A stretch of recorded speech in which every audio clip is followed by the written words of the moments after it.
मंडळी नमस्कार. महाराष्ट्रामध्ये आजकाल महिलांच्या विषयावर फारच रणकंदन माजू लागलंय. एखाद्या विषयाचं कारण महिला असू शकतील किंवा महिलांचेच विषय असे असतील की ज्यामुळे महाराष्ट्रात गदारोळ माजतोय. कोणत्याही महिला नेत्याचा विषय आला की त्यावर चर्चा ही ठरलेली आहे. म्हणजे अगदी चंद्रकांत पाटलांनी सुप्रिया सुळे यांच्या बाबत केलेलं विधान सुद्धा असंच चर्चेत आलं. पुढे पाटलांनी त्याबद्दल खुलासा केला, ती म्हण वापरली, दिलगिरी व्यक्त केली. हे सगळा भाग सोडून देऊ, पण त्यावरून रणकंदन तर माजलंच. अगदी राजकारणात कधीच न बोलणारे सुप्रिया सुळे यांचे पती सदानंद सुळे देखील याविषयी मैदानामध्ये उतरले. चित्रा वाघांच्या बाबतीतही असंच रणकंदन माजलं. चित्रा वाघांनी अनेकांची पळताभुई थोडी करून टाकली. चित्रा वाघांच्याच विरोधामध्ये एक तक्रार आली. चित्रा वाघांचा आवाज बंद करण्याचा प्रयत्न झाला. रुपाली पाटील चाकणकर ज्या आहेत महिला आयोगाच्या अध्यक्षा, त्यांच्याबाबत देखील चर्चा वारंवार होत असतात. त्यांनी कुठल्या विषयात लक्ष घालावं न घालावं याविषयी माध्यमं बोलत असतातच. समाज माध्यमातून खास करून बोललं जातच. मनसेच्या रुपाली ठोंबरे यांचा प्रवेश राष्ट्रवादी काँग्रेसमध्ये झाला आणि त्यांच्याही मुद्द्यांवरून मोठी चर्चा महाराष्ट्रामध्ये होत असते. केतकी चितळे हा तर विषय आपल्याकडे चर्चेचा आहेच आहे. फेसबुकची पोस्ट काय केली, बसली बिचारी जाऊन आतमध्ये, तिला अजून जामीनही मिळालेला नाहीये. आणि या महिलांच्या वादांच्या प्रसंगामध्ये आणखी एक नाव मागच्या काही दिवसापासून ऍड झालंय आणि ते नाव म्हणजे सिने अभिनेत्री दीपाली सय्यद. आता या दीपाली सय्यद नावाच्या अभिनेत्री महोदयांना बोलताना आपल्या त्या मुळात प्रसिद्धीसाठीच बोलतायत हे स्पष्टपणे कळू लागलंय. म्हणजे मग अचानक देवेंद्र फडणवीसांच्या वरती आरोप करायचा, अचानक नरेंद्र मोदींच्या वरती आरोप करायचा, हे सगळं दीपाली सय्यद यांच्याकडून होत आहे. आता हे सगळं प्रसिद्धीसाठीच असावं असा साधारणतः अंदाज आपण बांधू शकतो, कारण त्यांची विधानं बघितली, त्यांची बोलण्याची पद्धत बघितली की ते लक्षात येतं की असं होतंय. त्या राज ठाकरेंवर बोलतात, अशा मस्त रील बिल करून टाकतात. त्या अभिनेत्री असल्याचा त्यांना आणखी एक छान तेवढा एक ॲडव्हान्टेज असा होतो की त्या इमोशन्स त्यात चांगल्या पद्धतीनं भरू शकतात. हे सगळं दीपाली सय्यद यांच्याकडून होतं आहे. केतकी चितळेच्या विषयात जो न्याय लावला जातो तोच दीपाली सय्यद यांच्या विषयात मात्र लावला जात नाही. ते मला भाजपवाल्यांच्या सहनशीलतेचं कमालीचं आश्चर्य वाटतं. म्हणजे माणसानं सहनशील किती असावं याला काही मर्यादा असते.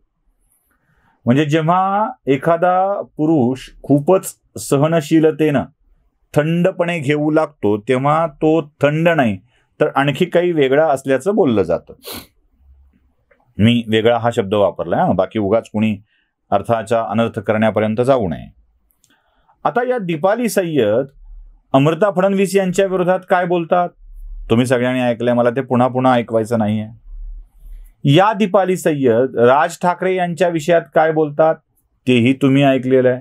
म्हणजे अगदी राज ठाकरेंना मुन्नाभाई म्हणण्यापर्यंत या दीपाली सय्यद यांची मजल गेलेली आहे. माझं एक स्पष्ट म्हणणं आहे मित्रांनो, प्रत्येकाला जबाबदारी वाटून दिलेली आहे, प्रत्येकाला आपापलं काम वाटून दिलेलं आहे आणि ते त्या कामामध्ये आदरणीय असतात, सन्माननीय असतात. म्हणजे अगदी नाना पाटेकर आणि मकरंद अनासपुरे यांनी नाम फाउंडेशन चालू केलं. अभिनयाच्या क्षेत्रातून आणि लोकांना विनंती करून निधी संकलन करून त्यांनी दुष्काळ निवारणाचं कार्य हाती घेतलं आणि नाम फाउंडेशनच्या वतीनं खूप मोठं काम उभं केलं.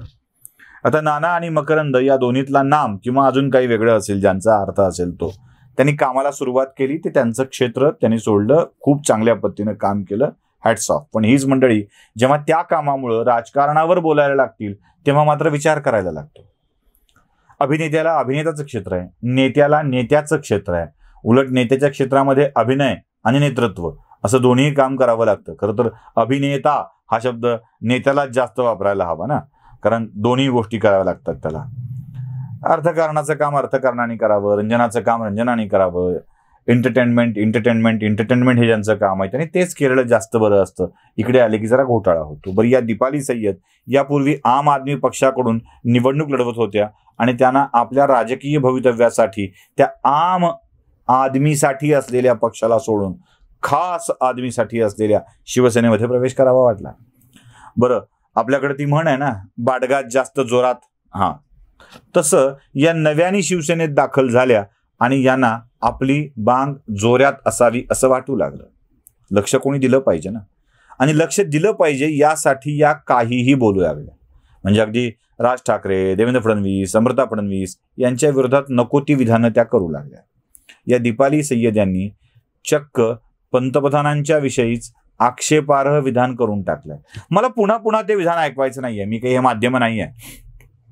बघा त्या काय म्हणाल्या, बघा त्या काय म्हणाल्या. अहो, देशाच्या पंतप्रधानांना एखादा शब्द वापरताना विचार करायला हवा. खरं तर मुळात ती विचार करण्याची बुद्धी असायला हवी.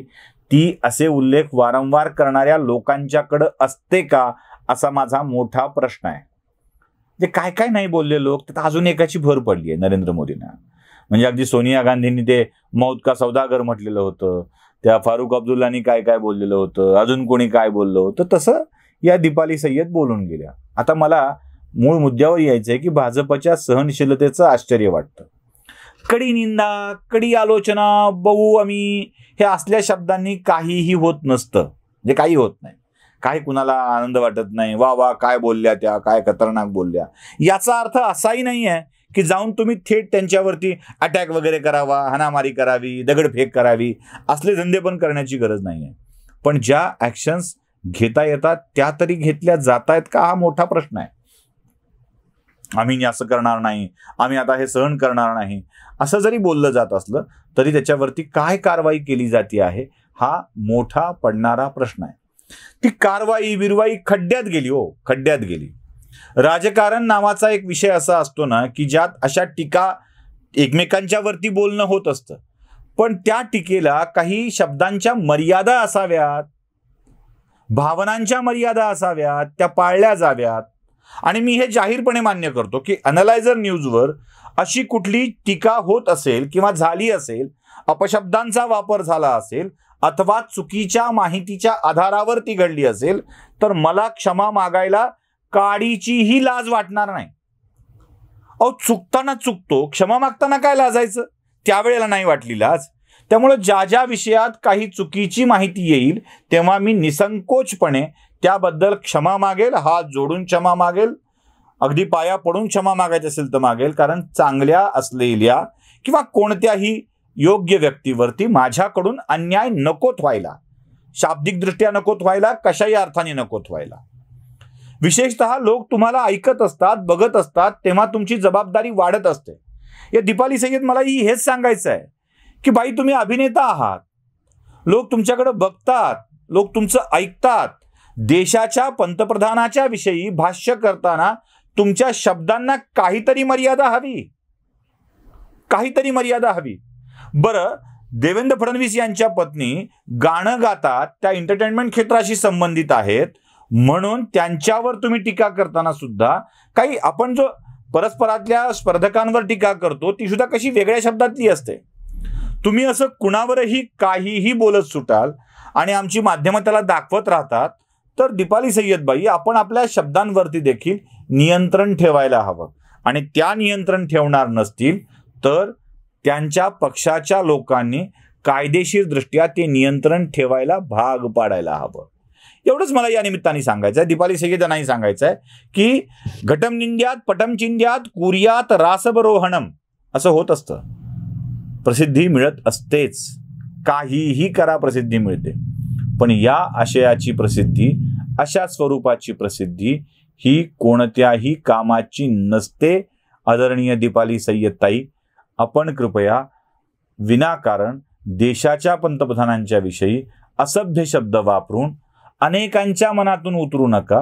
कदाचित या असभ्य शब्दाची बक्षिसी आपला पक्ष आपल्याला देईल, पण त्यासोबत आपल्या पक्षाच्या नेत्यावरही अशा स्वरूपाची कोणी टीका केली तर त्यांच्याही भावना दुखावल्या जाऊ शकतात. याचं भान आपण ठेवावं आणि व्यक्त व्हावं, एवढीच विनंती या निमित्ताने करायची आहे. भाजपला काही बोलून उपयोग नाही, याची जाणीव देखील सगळ्यांना करून द्यायची आहे. नमस्कार.